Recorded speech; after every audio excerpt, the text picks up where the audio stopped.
নমস্কার, জয় মাতারা, জয় গুরু বামদেব। আমি জ্যোতিষ গুরু দ্রোণাচার্য। আজকের অনুষ্ঠানে সবাইকে জানাই অনেক অনেক স্বাগত। পৃথিবীর যে প্রান্ত থেকে এই অনুষ্ঠান দেখো না কেন, আশা করি মা তারা, বাবা গুরু বামদেবের আশীর্বাদে প্রত্যেকে ভালো আছো, সুখে আছো, শান্তিতে আছো। দর্শক গুরু, তার কারণ হচ্ছে ভালো থাকার, সুখে থাকার, আনন্দে থাকার আরেক নাম হচ্ছে জ্যোতিষ গুরু দ্রোণাচার্যের অনুষ্ঠান। দর্শক বন্ধু, আমি আমার প্রত্যেকটা ভিডিওতে বলে থাকি বেদ, বেদান্ত, গীতা, পুরাণ, উপনিষদ, চণ্ডী, গীতা, লাল কিতাবের মতো বিভিন্ন বড় বড় ধর্মগ্রন্থ থেকে রিসার্চ করা, গবেষণা করা তন্ত্র, মন্ত্র, টোটকা, প্রয়োগ পদ্ধতি, কৌশল আমি তোমাদের হাতে তুলে দিই। আর কি বলি, তোমাদের বেঁচে থাকার রসদ আমি তুলে দিই। দর্শক বন্ধু, আজকের সাবজেক্ট অত্যন্ত গুরুত্বপূর্ণ একটি বিষয় নিয়ে। বছরের আর 5টা দিনের তুলনায় যে দিনটা আমরা পেতে চলেছি আগামী 3রা মার্চ 2026 মঙ্গলবার, অত্যন্ত একটি পবিত্র দিন আমাদের কাছে। তার কারণ হচ্ছে ওই দিন দোল পূর্ণিমা, এবং দোল পূর্ণিমার সাথে সাথে পড়েছে ইংরাজি বছরের প্রথম পূর্ণগ্রাস চন্দ্রগ্রহণ, যেটা ভারতবর্ষটিকে দৃশ্যমান। সুতরাং এই যে একটা মাহেন্দ্রক্ষণ, শাস্ত্র বলছে, বিশেষত আমাদের যে তন্ত্রশাস্ত্র, এই তন্ত্রশাস্ত্রে বলছে যে এই যে দোল পূর্ণিমার সাথে সাথে যে চন্দ্রগ্রহণ, এবং সেটা পূর্ণগ্রাস চন্দ্রগ্রহণ, এবং ভারতবর্ষটিকে দেখা যাচ্ছে। সুতরাং এই দিন যারা তন্ত্র জগতের ক্রিয়াকর্ম করে তাদের কাছে অত্যন্ত মূল্যবান একটি দিন, যে এই দিনটাকে কাজে লাগিয়ে আমরা অবশ্যই ভালো কাজের জন্য লাগাবো এই দিনটাকে। তো আমাদের জীবনের যে সমস্ত সমস্যা আছে, সেই সমস্যাগুলো থেকে নিজেদেরকে বের করে নিয়ে আসতে পারবো। তো যে সমস্যাগুলোর কথা বলতে দর্শক বন্ধু, তার মধ্যে একটা মেজর সমস্যা হচ্ছে অর্থনৈতিক সমস্যা, financial problem and financial crisis. যে হয় তুমি টাকা পয়সা প্রচুর পরিমাণে ইনকাম করছো, সেই ইনকামটা করলেই হবে না। টাকা বহু মানুষ ইনকাম করে, কিন্তু সেটাকে ধরে রাখতে হবে। তুমি চাকরি করতে পারো, তুমি জব করতে পারো, তুমি ব্যবসা করতে পারো, তুমি সেলফ এমপ্লয়েড হতে পারো, যে প্রফেশনের সাথে তুমি যুক্ত থাকো না কেন, তোমার আর্থিক যে স্টেবিলিটিটা, সেই আর্থিক স্টেবিলিটির অভাব, এর সঙ্গে সঙ্গে রয়েছে ওই দিন এমন কিছু ক্রিয়াকর্ম করব, প্রয়োগ পদ্ধতি করব, মাত্র একদিনের একটা টেকনিক তোমাকে টাকার গদিতে বসিয়ে দেবে। টাকার গদিতে তুমি ঘুমাবে, সারাক্ষণ তুমি যেদিকে যাবে, যখন যাবে, কিভাবে, কোথায় কোথায় তুমি টাকা পাবে না, ওই 10,000 20,000 নয়, লক্ষ লক্ষ কোটি কোটি টাকা তুমি আয় করতে পারবে। সেই রকমই একটি তন্ত্রোক্ত প্রাচীনতম পদ্ধতি, অনেক রিসার্চ করে, গবেষণা করে আমি তোমাদের হাতে তুলে দিচ্ছি। সুতরাং এই দোল পূর্ণিমা এবং পূর্ণগ্রাস চন্দ্রগ্রহণের যে মাহেন্দ্রক্ষণ, সেটাকে কাজে লাগিয়ে আমরা এমন একটি জিনিস আমাদের সাথে রাখবো, দেহে ধারণ করব, যে সারা বছর ধরে অর্থ আসতেই থাকবে, এত আসতে থাকবে অর্থ যে তুমি গুনতে গুনতে হাঁপিয়ে যাবে, মেশিন লাগবে টাকা করার জন্য। এতটাই শক্তিশালী ক্রিয়া প্রয়োগ পদ্ধতি আজকে তোমাদের হাতে তুলে দিচ্ছি। চলো জেনে নেওয়া যাক পুরোপুরি বিশ্লেষণ। জ্যোতিষ গুরু দ্রোণাচার্যজির অনুষ্ঠান নিয়মিত দেখার জন্য এবং অনলাইনে গুরুজির ভক্ত ও শিষ্য হওয়ার জন্য এক্ষুনি জ্যোতিষী দ্রোণাচার্য দর্শক চ্যানেলটি বন্ধু, আমি আমার সাবস্ক্রাইব করুন। প্রত্যেকটা ভিডিওর মাধ্যম দিয়ে তোমাদের যে দৈনন্দিন জীবনের সমস্যা সেটা থেকে বেরিয়ে আসার রাস্তা আমি দেখিয়ে থাকি, পথ প্রদর্শকের কাজ করে থাকি এবং অবশ্যই মার্গদর্শন করিয়ে থাকি।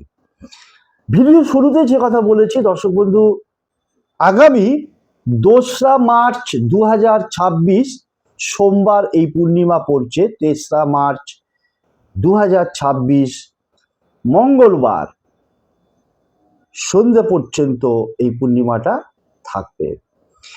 মেন যে জিনিসটা দর্শক বন্ধু সেটা হচ্ছে যে এই পূর্ণগ্রাস চন্দ্রগ্রহণ, পূর্ণগ্রাস চন্দ্রগ্রহণটা শুরু হবে দুপুর 3:20 থেকে এবং সন্ধ্যা 6:48 এই পূর্ণগ্রাস চন্দ্রগ্রহণ শুরু হবে। তো সুতরাং এর যে সূতককাল, যখন কোনো চন্দ্রগ্রহণ হয় তার 9 ঘন্টা আগে থেকে সূতককাল শুরু হয়। সুতরাং দুপুর 3:20 মানে যদি ইন্ডিয়ান রেলওয়ে টাইমে বলি তাহলে 12+3 অর্থাৎ 15:20। এই 15:20 থেকে যদি 9 ঘন্টা বাদ দাও, সকাল 6:20 থেকে এই সূতককালটা শুরু হচ্ছে এবং আগামী 3রা মার্চ 2026 মঙ্গলবার সকাল 6:20 থেকে রাত্রি অর্থাৎ সন্ধ্যা 6:48 মধ্যে তোমরা এই ক্রিয়াটা করতে পারবে। তার জন্য কতগুলো সামগ্রী প্রয়োজন আছে একটু চটপট তোমরা কাগজ পেন নিয়ে লিখে নাও। নাম্বার 1 হচ্ছে আগে থেকে সংগ্রহ করে দেবে বট গাছের ঝুড়ি, অল্প একটু পরিমাণে বট গাছের ঝুড়ি। নাম্বার 2 হচ্ছে ডালিম গাছ, ডালিম গাছের শিকড়। যদি তুমি নিজে সংগ্রহ করতে পারো ভালো, নাহলে কোনো নার্সারির দোকানে বা যা গাছ গাছরা বিক্রি করে তাদেরকে বলবে অল্প একটুখানি পরিমাণ ডালিম গাছের শিকড় সংগ্রহ করলে। তাহলে বট গাছের ঝুড়ি, ডালিম গাছের শিকড় এবং তার সাথে সাথে কুল গাছের শিকড়। দেখবে যে কুল গাছ সাধারণত কেউ খায় না, বনে জঙ্গলে হয়ে থাকে, যে কুল গাছের কুল প্রচন্ড পরিমাণে টক হয়, সেই রকম কুল গাছের শিকড় যদি সংগ্রহ করতে পারো ওয়েল অ্যান্ড গুড। নাহলে যে কোনো কুল গাছের শিকড় অল্প একটুখানি পরিমাণে সংগ্রহ করলে। তার সঙ্গে সঙ্গে অবশ্যই একটা রূপোর তাবিজ, অন্য কোনো ধাতু নয়, রূপোর তাবিজ সংগ্রহ করবে। তার সঙ্গে সঙ্গে অবশ্যই মোম, বা এই যে আমি দেখাচ্ছি, আমি যখন কবচ তৈরি করি বা তাবিজ তৈরি করি তখন ব্যবহার করি এই যে গালা দেখাচ্ছি, যে কোনো স্ট্যান্ডার্ড একটু দশকর্মার দোকানে বা হার্ডওয়্যার্সের দোকানে এইরকম গালা বললেই দিয়ে দেবে মুখটা তাবিজটার আটার জন্য। বা যদি গালা সংগ্রহ করতে না পারো তোমরা কি করবে, মোমবাতি দিয়েই মুখটা আঁটবে। তাহলে তার সঙ্গে একটা প্রয়োজন হচ্ছে দেশলাই বাক্স, আর অবশ্যই তার সঙ্গে প্রয়োজন হচ্ছে একটা লাল সুতো বা মৌলি সুতো।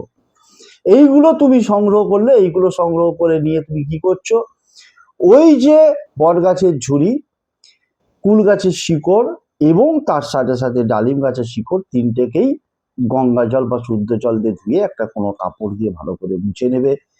অবশ্যই মা লক্ষ্মী, ভগবান বিষ্ণু বা রাধাকৃষ্ণের ছবি বা বালগোপালের ছবি বা মূর্তি যাই থাক না কেন সেই ঠাকুরের সামনে বসবে। সময়টা আরো একবার উল্লেখ করছি, সকাল 6:20 থেকে সন্ধ্যা 6:48 মধ্যে তোমরা এই ক্রিয়াটা করতে পারবে। পূর্ব দিকে অথবা উত্তর দিকে মুখ করে আসন বিছিয়ে বসবে, পারলে অবশ্যই ধূপ প্রদীপ জ্বালিয়ে দেবে।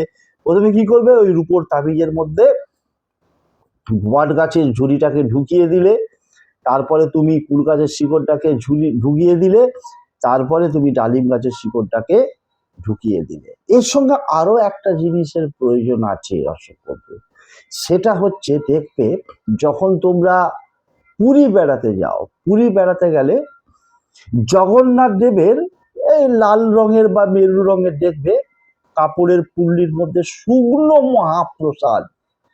শুকনো মহাপ্রসাদ বিক্রি হয়। অনেকেই পুরী যায়, নিয়ে আসে। যদি তোমাদের কারো বাড়িতে থাকে বা যদি তুমি যেভাবে সংগ্রহ করতে পারো, শুকনো মহাপ্রসাদ 3-4 দানা ওই কবজের মধ্যে শিকড়ের সঙ্গে ঢুকিয়ে দিচ্ছ।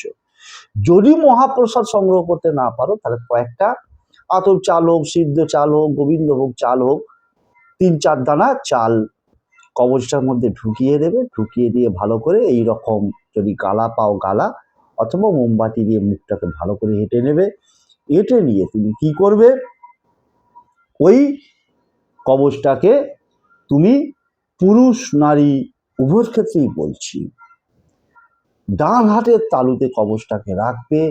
রেখে যে ঠাকুর দেবতার সামনে বসে তুমি কাজ করছো তাকে মনে মনে স্মরণ করে তুমি তোমার সমস্যা থেকে নিজেকে বের করে আনতে চাইছো।